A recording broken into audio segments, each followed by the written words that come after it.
Hello friends, good morning. നമ്മുടെ Kerala TV സീരിയലിലേക്ക് എല്ലാവർക്കും സ്വാഗതം. അങ്ങനെ ആ പറയുന്ന വലിയ സാറ് വന്നു കഴിഞ്ഞപ്പോഴത്തേക്കും ശ്രുതി പറയുന്ന നുണകളൊക്കെ കേട്ടിട്ട് അന്തം വിട്ടിങ്ങനെ സച്ചിയും ശ്രീകാന്തും വർഷയും അതുപോലെ രേവതിയൊക്കെ ഇങ്ങനെ നിൽക്കുക. സ്വന്തം അമ്മയ്ക്ക് വലിയ ഡാൻസറാണെന്നും സ്വന്തമായി വലിയൊരു അക്കാഡമി തന്നെ ഉണ്ടെന്നൊക്കെ പറഞ്ഞ് തട്ടി വിടുക കേട്ടോ. എൻ്റെ പൊന്നോ, ഇതെന്തുവാടാ ഇവനീ പറയുന്നത്? അമ്മയ്ക്ക് അക്കാഡമി ഉണ്ട് പോലും, ഒരു ഡാൻസ് സ്കൂൾ തുടങ്ങി, പിള്ളേരൊന്നും വരാത്തതുകൊണ്ട് പൂട്ടി കെട്ടുകയും ചെയ്തു. എന്നിട്ടാ അപ്പോൾ കൺട്രോൾ സച്ചിട്ടാന്നും പറഞ്ഞുകൊണ്ട് സച്ചിയെ പിടിച്ചു നിർത്തിയിരിക്കുക ശ്രീകാന്ത്. മുംബൈയിലൊക്കെ പ്രോഗ്രാമിന് വന്നൂടെ എന്നാ സാറ് ചോദിക്കാം. അപ്പോൾ ഒരുപാട് ആൾക്കാരൊക്കെ വരാറുണ്ടെന്ന് പറഞ്ഞപ്പം ഞാൻ വന്നിട്ടുണ്ട് 3 വട്ടം. ആണോ? എന്നൊക്കെ പറഞ്ഞുകൊണ്ട് നേരത്തേക്ക് ഇവർ അതെ 3 ടൈംസ് വന്നിട്ടുണ്ടെന്ന് പറഞ്ഞുകൊണ്ട് ശ്രുതി അന്താൻ വിട്ടു. 3 വട്ടം ചെന്നോ എന്ന് പറഞ്ഞുകൊണ്ട് ഇങ്ങനെ അവരൊക്കെ പറയുക കേട്ടോ. അതായത് വർഷം രേവതിയൊക്കെ ഭാമയൊക്കെ അന്തം വിട്ട് ഇങ്ങനെ നിൽക്കാം. അപ്പോൾ ശ്രുതി ഇങ്ങനൊരു അമ്മയെ കിട്ടി നിങ്ങൾ ഭാഗ്യവാനാണെന്നൊക്കെ പറഞ്ഞു. യാ ഐ എം സോ ലക്കി എന്നൊക്കെ പറഞ്ഞുകൊണ്ട് ശ്രുതി ഇങ്ങനെ നിൽക്കുന്നു. എന്നും പറഞ്ഞുകൊണ്ട് ശ്രീകാന്ത് സച്ചി അപ്പുറം മാറി നിൽക്കുന്നു. തന്നെ പ്രദേശം എവിടെയെന്ന് ചോദിച്ചു. എവിടെയോ ഉണ്ടായിരുന്നല്ലോ സാർ, വരും ഞാൻ പരിചയപ്പെടുത്താമെന്ന് പറഞ്ഞു. അപ്പോൾ എൻ്റെ പൊന്ന് ചന്ദ്രേ, നിൻ്റെ ഒരു നാക്കെന്നും പറഞ്ഞുകൊണ്ട് ഭാമ ഇങ്ങനെ എന്നിട്ട് അവിടെ നിന്ന് ചിരിക്കുക. അപ്പോഴേക്ക് അവരുടെ അടുത്തേക്ക് ചെന്നു, സച്ചിയുടെയൊക്കെ അടുത്തേക്ക്. സാർ, ഇതാണ് എൻ്റെ ബ്രദേഴ്സ്, ഇത് സച്ചി, ഇത് ശ്രീകാന്ത്, ഇവർ രണ്ടുപേരും ഇവരുടെ ഭാര്യമാരുമാണ് എന്നൊക്കെ പറഞ്ഞു. അപ്പോൾ ഹായ് മിസ്റ്റർ സച്ചി എന്നൊക്കെ പറഞ്ഞുകൊണ്ട് ഇങ്ങനെ പറഞ്ഞപ്പോഴത്തേക്ക് കൈയൊക്കെ കൊടുത്തു. അപ്പോൾ വലിയ ട്രാവൽ ഏജൻസിയൊക്കെ നടത്തുകയല്ലേ എന്നൊക്കെ ചോദിച്ചപ്പം യാ എന്നും പറഞ്ഞുകൊണ്ട് സച്ചി ഇങ്ങനെ നിൽക്കുക. അപ്പോൾ യാ എന്നും പറഞ്ഞുകൊണ്ട് പറയാൻ ശ്രുതി അവിടെ നിന്ന് ഇങ്ങനെ പറഞ്ഞു കൊടുക്കും. അപ്പോൾ സച്ചി യാ എന്നൊക്കെ പറഞ്ഞുകൊണ്ട് നിൽക്കും. അപ്പോൾ ശ്രീകാന്ത് തിരിച്ചുകൊണ്ട് ഇങ്ങനെ നിൽക്കുന്നു. അപ്പോൾ എല്ലാം അദ്ദേഹം ഇംഗ്ലീഷിലാണ് ചോദിക്കുന്നത്. 50 കാർസ് ഇല്ലേ എന്നൊക്കെ. അപ്പോൾ 50 കാറ് 50 കാറാണോന്ന് രേവതി പതുക്കെ ഇങ്ങനെ ചോദിക്കുമ്പോൾ അതെ യാ എന്നും പറഞ്ഞുകൊണ്ട് ഇങ്ങനെ സച്ചി ഇങ്ങനെ നിൽക്കുന്ന എല്ലാം യായായിൽ നമ്മുടെ സച്ചി ഒതുക്കുക. അയ്യോ എന്നും പറഞ്ഞുകൊണ്ട് ഇങ്ങനെ നിൽക്കുക. അപ്പോൾ ഇപ്പം എനിക്ക് 50ഓളം കാറുണ്ട്. അപ്പം ഈ വർഷം ഇനി ഒരു 30ഓളം കാറും കൂടെ വാങ്ങാനുള്ള പ്ലാനുണ്ട്. വലിയ കമ്പനിയിൽ നിന്ന് ഓഫേഴ്സൊക്കെ വന്നിട്ടുണ്ട്. പക്ഷേ എൻ്റെ ടേസ്റ്റിനകത്ത് കാറങ്ങ് സെറ്റ് ആവുന്നില്ല എന്നൊക്കെ നമ്മുടെ സച്ചി. അപ്പോൾ അതിന് വേണ്ടി ഞാൻ വെയിറ്റ് ചെയ്യുന്നതെന്നൊക്കെ പറഞ്ഞു. അപ്പോൾ തള്ളെന്നും പറഞ്ഞുകൊണ്ട് ശ്രുതി അപ്പുറം നിന്ന് ഇങ്ങനെ കൈകൊണ്ടാക്കി കാണിക്കാം. എന്നും പറഞ്ഞുകൊണ്ട് ശ്രുതി അന്തം വിട്ടിങ്ങനെ നിൽക്കാം. അടുത്ത വർഷം ഇന്ത്യയിലെ എല്ലാ സംസ്ഥാനങ്ങളിലും എൻ്റെ ട്രാവൽ ഏജൻസിയുടെ ബ്രാഞ്ചുകൾ ഓപ്പൺ ചെയ്യണം എന്നൊക്കെ പറഞ്ഞു. അപ്പോൾ ദാറ്റ്സ് ഗുഡ് എന്നൊക്കെ പറയണ്ട സാറ്, ഇങ്ങനെയുള്ള ബിസിനസ്സുകാരെയാണ് എനിക്ക് ഇഷ്ടമൊന്നും സാറ് പറയുന്നത്. അപ്പോൾ പറഞ്ഞുകൊണ്ട് രേവതിയും. അപ്പോൾ ഇന്ത്യയിൽ മാത്രമല്ല സാർ, ലോകത്തുള്ള എല്ലാ രാജ്യങ്ങളിലും ഞാൻ ബ്രാഞ്ചുകൾ തുടങ്ങുന്നുണ്ടെന്നും അതിനുള്ള എല്ലാ ജോലികളും പുരോഗമിച്ചുകൊണ്ടിരിക്കുകയാണെന്നൊക്കെ സച്ചി. പറഞ്ഞുകൊണ്ട് ശ്രുതി നിൽക്കുക. അപ്പോൾ ശരിയാന്ന് ശ്രീകാന്ത്. നമ്മുടെ ശ്രുതിയൊക്കെ അന്തം വിട്ടിങ്ങനെ നിൽക്കുക. അപ്പോൾ കഴിഞ്ഞ ആഴ്ചയാണ് ഞാൻ ജപ്പാനിൽ നിന്ന് തിരികെ വന്നതെന്നൊക്കെ പറയുമ്പോൾ വാ എന്നൊക്കെ പറഞ്ഞു. അങ്ങനത്തെ ഓരോന്ന് പറഞ്ഞ് ഇങ്ങനെ ഭയങ്കരമായിട്ട് ഇങ്ങനെ സംസാരിച്ചൊക്കെ തകർക്കുക നമ്മുടെ സച്ചി. അപ്പോൾ രേവതിയോട് ചോദിച്ചു എന്താ ചെയ്യുന്നത്. അപ്പോൾ രേവതി പൂവൊക്കെ ഇങ്ങനെ എന്ന് പറഞ്ഞു. അപ്പം പൂന്തോട്ടമാണെന്ന് പറഞ്ഞു. അപ്പോൾ രേവതിക്ക് സ്വന്തമായിട്ട് 50 ഏക്കർ പൂന്തോട്ടം ഉണ്ട് എന്നിങ്ങനെ സച്ചി. അപ്പോൾ എന്ന് പറഞ്ഞുകൊണ്ട് രേവതി അന്തം വിട്ടിങ്ങനെ നോക്കുക. 50 ഏക്കറോ എന്നും പറഞ്ഞുകൊണ്ട് നേരത്തെ ശ്രുതി. അപ്പോൾ ശ്രീകാന്ത് എന്നും പറഞ്ഞ് നിൽക്കണം. പിന്നെ ഈ പൂക്കളൊക്കെ ഫോറിലേക്ക് എക്സ്പോർട്ട് എന്ന് പറഞ്ഞിട്ട് സൈഡിൽ നിന്ന്. അപ്പോൾ പറഞ്ഞ സാധനം കയറ്റി അയക്കാൻ. അപ്പം that's A very good business എന്നൊക്കെയാണ് സാറ്. പൂക്കളെ എനിക്ക് ഭയങ്കര ഇഷ്ടമാണെന്ന് പറഞ്ഞപ്പോൾ ആണോ, ഏത് പൂ വേണം, എത്ര മുഴം വേണം സാറേ, പറഞ്ഞാൽ മതി, ഞാൻ കെട്ടിത്തരാം, എവിടെ കൊണ്ട് തരണം എന്നൊക്കെ രേവതി ചോദിക്കുമ്പോൾ വാട്ട് എന്ന് അദ്ദേഹം ചോദിച്ചേ. അപ്പോഴേക്കും എല്ലാം കയ്യിൽ നിന്ന് പോയി. അപ്പോഴത്തേക്ക് എൻ്റെ ദൈവമേ, അത് പിന്നെ സാർ ഞങ്ങളുടെ സ്റ്റാഫിനോട് പറഞ്ഞിട്ട് വേണമെങ്കിൽ ഒരു ബൊക്ക കെട്ടി തരാമെന്നാണ് പറഞ്ഞത് എന്ന് പറഞ്ഞപ്പോൾ അതൊന്നും വേണ്ടെന്നേ, ഞാൻ വന്നപ്പോൾ ഒന്ന് കിട്ടിയായിരുന്നു എന്നാ സാർ. രേവതിയുടെ സ്വഭാവം പതുക്കെ പുറത്തേക്ക് വരിക. Mister Sreekanth, hello, hotel business നടത്തുകയാണല്ലോ ചോദിച്ചപ്പോൾ അതേന്ന് പറഞ്ഞു. ഈ ചെറിയ പ്രായത്തിൽ തന്നെ ഒരു സ്റ്റാർ ഹോട്ടലിൻ്റെ ഓണർ. അപ്പം എന്ന് പറഞ്ഞുകൊണ്ട് ശ്രീകാന്ത് ഇങ്ങനെ നിൽക്കുന്നു. എന്താണ് താങ്കളുടെ വിജയരഹസ്യം എന്ന് ചോദിച്ചപ്പം സാർ നന്നായിട്ട് കുക്ക് ചെയ്യുമ്പോൾ അത് തന്നെയാണെന്ന് നമ്മുടെ വർഷ പറഞ്ഞു. അപ്പോഴത്തേക്ക് പറഞ്ഞിട്ട് അങ്ങോട്ടും ഇങ്ങോട്ടും നോക്കുക. എല്ലാം പൊളിഞ്ഞു. വാട്ട്, കുക്ക് ചെയ്യുന്നോ? അപ്പം അതെ, നന്നായി കുക്ക് ചെയ്യുന്നൊരു ഷെഫ്, അതാണല്ലോ ഹോട്ടലിൻ്റെ ഐശ്വര്യം. അത്തരം നിരവധി ആൾക്കാർ എൻ്റെ ഹോട്ടലിൽ വർക്ക് ചെയ്യുന്നുണ്ടെന്ന് ശ്രീകാന്ത് ചാടിക്കേറി പറഞ്ഞു. അപ്പോൾ അത്തരം ആൾക്കാരെ കണ്ടെത്തിയെടുക്കുന്നതാണ് എൻ്റെ വിജയരഹസ്യം. അപ്പോൾ ഇപ്പോഴും ഞാൻ കണ്ടെത്തിക്കൊണ്ടിരിക്കുന്നു ശ്രീകാന്ത്. വെരി ഗുഡ് എന്ന് പറഞ്ഞാൽ സാർ. അപ്പോൾ ശ്രീകാന്ത് ഒരു ഹോട്ടൽ ഓണറായിട്ട് എത്ര കാലം എന്ന് ചോദിച്ചു. അപ്പോൾ സാർ 1 ദിവസം എന്ന് പറഞ്ഞു. വർഷം ചാടിക്കേറി എല്ലാം പൊളിക്കുക. അയ്യോ എന്നും പറഞ്ഞുകൊണ്ട് ശ്രുതിയൊക്കെ ഇങ്ങനെ നിൽക്കുന്നു. വാട്ട് എന്ന് അദ്ദേഹം ചോദിക്കുമ്പം അതെ, എല്ലാ ദിവസവും ഇന്നാണ് ഹോട്ടൽ എന്ന് തുടങ്ങിയെന്നുള്ളൊരു ദിവസമാണ് ഞാൻ ഹാർഡ് വർക്ക് ചെയ്യുന്നത്, അതാണ് വർഷ ഉദ്ദേശിച്ചത് അല്ലേ എന്ന് വർഷയോട് ശ്രീകാന്ത് ചോദിക്കും.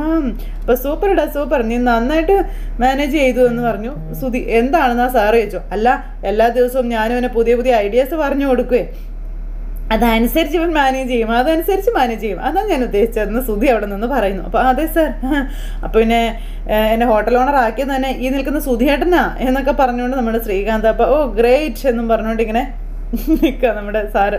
പിന്നെ എൻ്റെ ഫാമിലി സപ്പോർട്ടാണ് അവരെ എന്നെ ഈ നിലയിൽ എത്തിച്ചത് എന്നൊക്കെ ഇങ്ങനെ പറഞ്ഞു. പിന്നെ സാർ ഇതെൻ്റെ വൈഫ് വർഷ.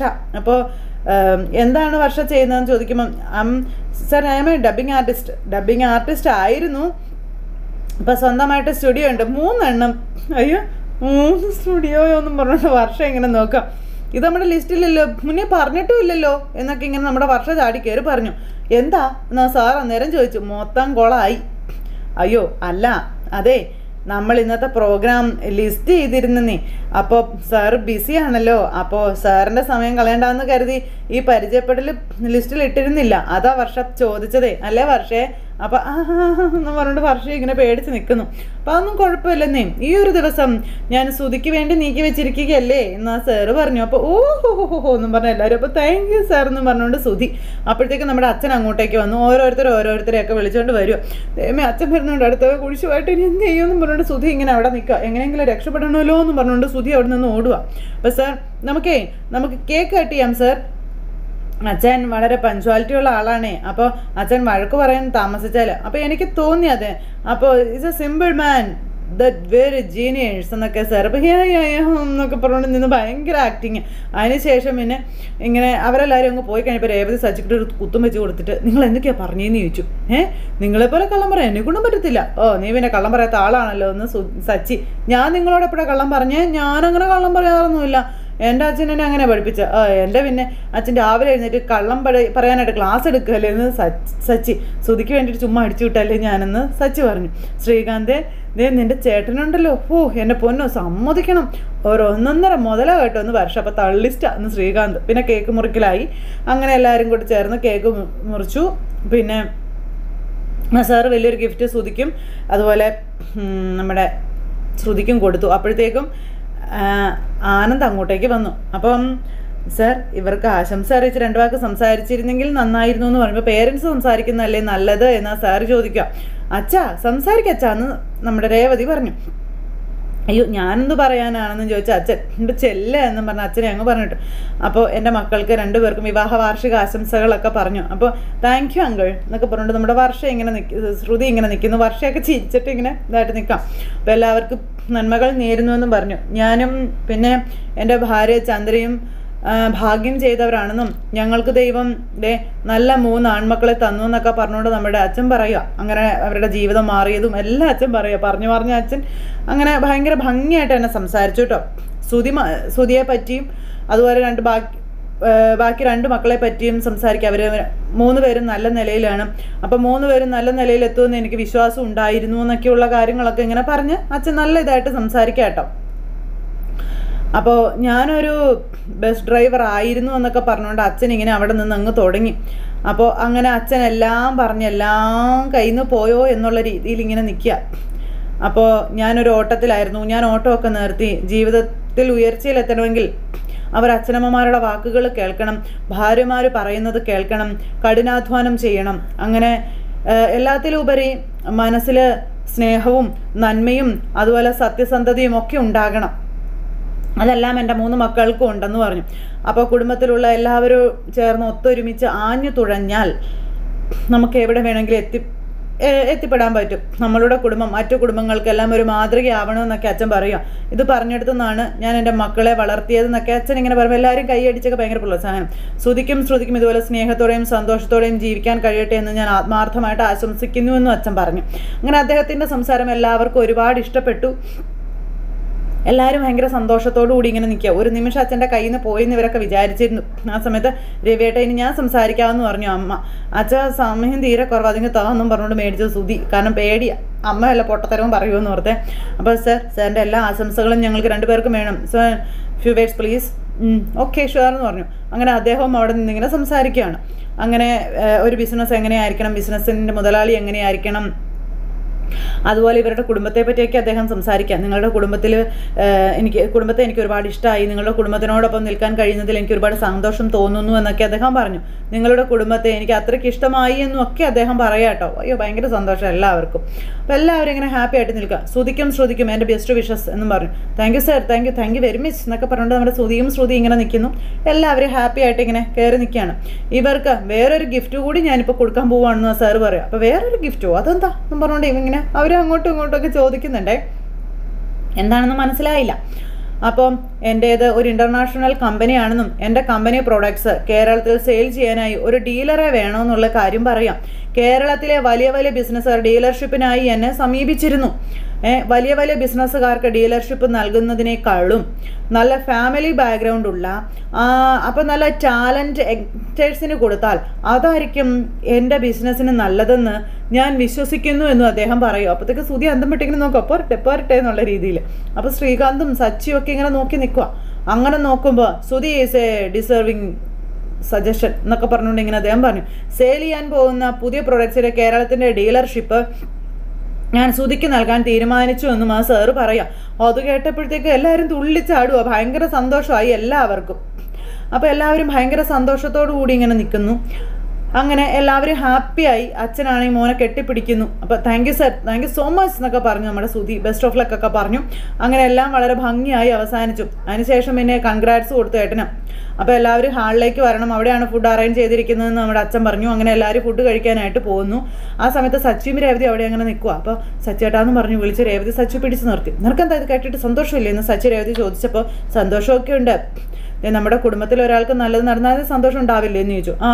അതാണ് എൻ്റെ രേവതി എന്ന് സച്ചിൻ. സുധിക്കും പാർലറായിട്ടൊന്നും നിന്നെ ഇഷ്ടമില്ല, അവസരം കിട്ടുമ്പോഴൊക്കെ പിന്നിൽ നിന്ന് കുത്തും, എന്നിട്ടും അവർക്ക് നല്ലത് നടന്നപ്പോൾ നീ സന്തോഷിക്കല്ലേ എന്ന് രേവതിയോട് സച്ചി ചോദിച്ചു. നീ വന്നേ എന്ന് പറഞ്ഞ് രണ്ടുപേരും കൂടെ പോകാൻ നോക്കുമ്പോഴത്തേക്കും സച്ചിക്ക് പുറത്ത് എന്തോ ഒരു പ്രശ്നം. അപ്പോൾ എന്താ സച്ചേട്ടാ? അതെ ചൊറിയുന്നു എനിക്ക്, നീ എൻ്റെ പുറം ഒന്ന് ചൊറിഞ്ഞു തരാൻ പറഞ്ഞു സച്ചി. അപ്പോഴത്തേക്ക് രേവതി സച്ചിയുടെ പുറം ചൊറിഞ്ഞു കൊടുക്കുക, ആരും കാണാതെ. അപ്പോൾ ഇത് താത്തിട്ട സച്ചേട്ടാ, താത്തിട്ട് വന്ന് ഇങ്ങോട്ടെന്ന് പറഞ്ഞുകൊണ്ട് രേവതി പിടിച്ചുകൊണ്ട് പോണേ. അപ്പോൾ ഞാൻ തന്നെ ചൊറിഞ്ഞോളാം, നീ ചൊറിഞ്ഞൊന്നും തരണ്ടാന്ന് പറഞ്ഞുകൊണ്ട് സച്ചി അവിടെ നിന്ന് പോണു. അത് കഴിഞ്ഞതിന് ശേഷം പിന്നെ സുധിയും നമ്മുടെ ആനന്ദും കൂടെ വന്ന് സംസാരിക്കും. ഞാൻ കാരണം നിനക്ക് ഡീലർഷിപ്പ് കിട്ടി, ഞാൻ മറക്കരുത് കേട്ടോ എന്നൊക്കെ പറഞ്ഞു. അപ്പോൾ എൻ്റെ ബ്രോ ഈ ഡീലർഷിപ്പ് കിട്ടാൻ കാരണം തന്നെ എൻ്റെ ബ്രോ അല്ലേ, ഞാൻ ബ്രോയെ മറക്കുമോ? അപ്പോൾ എന്നോട് കടം വാങ്ങിയത് മറന്നുപോകാനാവണം ബ്രോ. അത് ശരിയല്ല കേട്ടോ, ഞാൻ ചുമ്മാ പറഞ്ഞാണ് എൻ്റെ ബ്രോ. അപ്പോൾ അതെനിക്ക് അറിയില്ലേ ബ്രോ എന്നും പറഞ്ഞു സുധി. എന്നാൽ പിന്നെ നമുക്ക് അടുത്ത പരിപാടി തുടങ്ങണ്ടേ? അവിടെയെല്ലാം റെഡിയാണെന്ന് പറയുമ്പോൾ വെള്ളം അടിക്കാമെന്നും പറയും. അതെ, ഇത്തരം പാർട്ടിയിൽ എൻ്റെ അച്ഛനും അമ്മയ്ക്കൊന്നും ഇഷ്ടമല്ല, അവർ പോയിട്ട് തുടങ്ങിയാൽ പോരെ എന്ന് ചോദിച്ചു. എടാ നിൻ്റെ 2 പെഗിന് വേണ്ടി ആ സാറിന് അത്രമാത്രം വെയിറ്റ് ചെയ്യിക്കാൻ പറ്റുമോ എന്നൊക്കെ ചോദിച്ചു. ഇപ്പം എന്തായാലും അച്ഛനും അമ്മയും ഇത് അറിയരുത് കേട്ടോ എന്ന് പറഞ്ഞു. അപ്പോൾ ഇത്രയും നേരം കെട്ടിപ്പൊക്കിയതല്ല ഓരോ നിമിഷം കൊണ്ട് നിലത്തേക്ക് വീഴുന്ന ഒരു സാഹചര്യം. നമ്മുടെ സച്ചി അപ്പുറത്തേക്ക് മാറി നിന്നിട്ട് ഇങ്ങനെ ഡാൻസ് കളിക്കുക ചൊറിയുന്നതായിട്ട്. അപ്പോഴാണ് ആനന്ദ് അങ്ങോട്ടേക്ക് വരുന്നത്. അപ്പോൾ സച്ചി ഇവിടെ നിന്ന് ഡാൻസ് കളിക്കുന്നത് കണ്ടു. ഇപ്പോൾ ആനന്ദ് ഇങ്ങനെ നോക്കുക, എനിക്ക് ഭയങ്കര ഷൂടെന്ന് പറഞ്ഞിങ്ങനെ നിൽക്കുന്നു. അപ്പോൾ സച്ചി എന്താ ഇവിടെ ഇങ്ങനെ നിൽക്കുന്നത്? അപ്പോൾ ചുമ്മാ വെറുതെ നിന്നാന്ന് പറഞ്ഞു സച്ചി. അപ്പോൾ പുറത്ത് നമ്മുടെ ഐറ്റമൊക്കെ റെഡിയാണേ എന്ന് പറഞ്ഞു. എന്താ ഐറ്റം? അപ്പോൾ 2 അടിക്കാതെ മദ്യം എന്ന് പറഞ്ഞപ്പോഴത്തേക്കും സച്ചിക്ക് ഭയങ്കര സന്തോഷം. അപ്പോൾ അത് കേട്ടോണ്ട് രേവതി അങ്ങോട്ടേക്ക് വന്നു.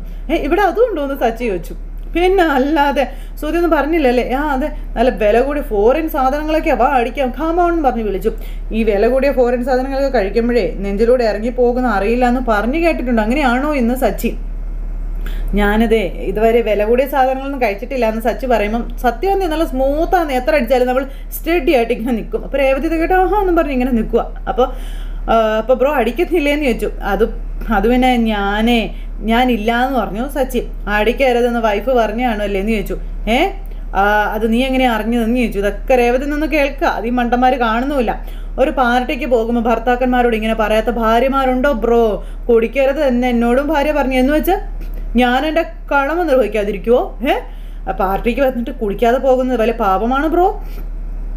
എനിക്കും കുടിക്കണമെന്നൊക്കെ ഉണ്ട്, പക്ഷേ ഒരു ഭാര്യ പോയി ജോലി നോക്കട്ടെ, വാ ബ്രോ എന്ന് പറഞ്ഞുകൊണ്ട് സച്ചിയെ വിളിച്ചുകൊണ്ട് വന്ന് നോക്കുക. അങ്ങനെ ആനന്ദ് അത് പറഞ്ഞിട്ടങ്ങ് പോയി. അപ്പോഴത്തേക്ക് സച്ചി ഇങ്ങനെ തിരിഞ്ഞു നോക്കിയപ്പോൾ രേവതിയെ കണ്ടു. ഒരു ചിരിച്ച് രേവതി എന്ന് പറഞ്ഞു.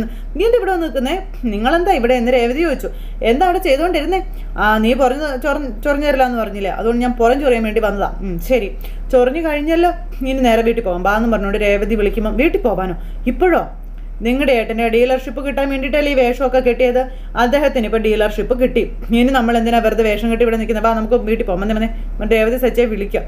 അല്ല, എന്നോട് ആനന്ദ് ഒരു കാര്യം പറഞ്ഞു, അതുകൊണ്ടാണ് ഞാൻ വീട്ടിൽ പോകാമെന്ന് പറഞ്ഞു വന്നേ എന്നും പറഞ്ഞുകൊണ്ട് രേവതി സച്ചയും കൂട്ടിക്കൊണ്ട് അവിടെ നിന്ന് പോകാൻ നോക്കുന്നിടത്ത് ഇന്നത്തെ നമ്മുടെ കഥ അവസാനിച്ചു. അപ്പോൾ എല്ലാവരും കാത്തിരുന്ന് കാണണം കേട്ടോ. എല്ലാവർക്കും നല്ലൊരു ദിവസം ആശംസിക്കുകയാണേ. എല്ലാവർക്കും ഹൃദയം നിറഞ്ഞ നന്ദി. ടാറ്റാ.